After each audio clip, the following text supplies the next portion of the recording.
एक चुटकी जहर से बदली जिंदगी। बहुत समय पहले की बात है। जापान के किसी गांव में ली नाम की एक लड़की रहती थी।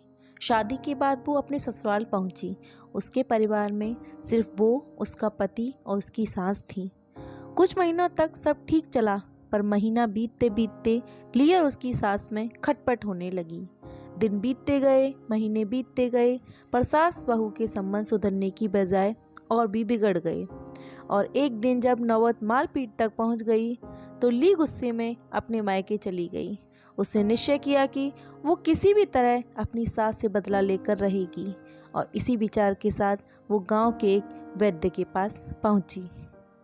वैद्य जी, मैं अपनी सास से बहुत परेशान हूँ।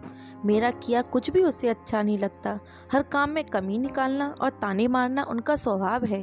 मुझे किसी भी तरह उनसे छुटकारा दिला दीजिए, बस। ली ने क्रोध में अपनी बात कही। वैद्य बोले, बेटी, चूंकि तुम्हारे पिताजी मेरे अच्छे मित्र हैं, इसलिए मैं तुम्हारी मदद जरूर करूंगा, पर तुम्हें एक बात का ध्यान रखना होगा।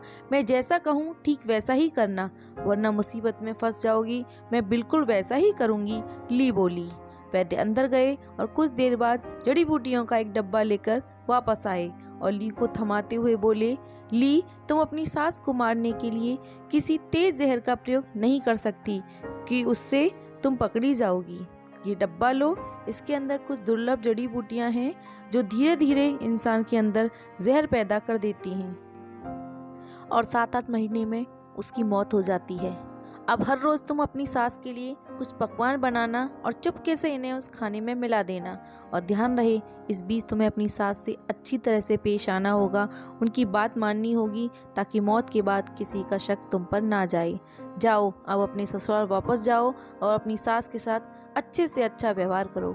ली खुशी खुशी जड़ी बूटियां लेकर ससुराल वापस लौट गई। अब उसका व्यवहार बिल्कुल बदल चुका था। अब वो अपनी सास की बात मानने लगी थी और आए दिन उनके लिए स्वादिष्ट व्यंजन भी बनाने लगी थी। और जब कभी उससे गुस्सा आता तो वैद्य जी की बात ध्यान में रखकर वो अपने गुस्से पर काबू कर लेती।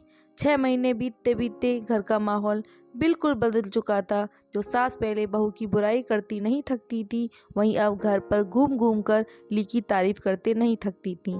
ली अभिनय करते करते अब सचमुच बदल चुकी थी। उसे अपनी सास में अपनी माँ नजर आने लगी थी। ली को अपनी सास की मौत का भय सताने लगा और एक दिन वो किसी बहाने से मायके के लिए निकली और सीधे वैद्य जी के पास पहुंची। वैद्य जी, कृपया मेरी मदद कीजिए। मैं अपनी सास को नहीं मारना चाहती। वो एकदम बदल गई हैं और मुझे बहुत प्यार करने लगी हैं। मैं भी उन्हें उतना ही मानने लगी हूँ। कुछ भी करके उस जहर का असर खत्म कर दीजिए, ली रोते हुए बोली। वैद्य बोले, बेटी, चिंता करने की कोई जरूरत नहीं है। दरअसल मैंने तुम्हें कभी जहर दिया ही नहीं था। उस डिब्बे में तो बस स्वास्थ्यवर्धक जड़ी बूटियां थीं। जहर तो तुम्हारे दिमाग और नजरिए में था। लेकिन मैं खुश हूँ कि तुमने अपनी सास की जो सेवा की और उन्हें जो प्रेम दिया, उससे वो भी खत्म हो गया। जाओ, अब खुशहाली से अपनी सास और पति के साथ जीवन व्यतीत करो। दोस्तों, अगर स्टोरी पसंद आई हो तो वीडियो को लाइक करें, शेयर करें और चैनल को सब्सक्राइब करना ना भूलें। धन्यवाद।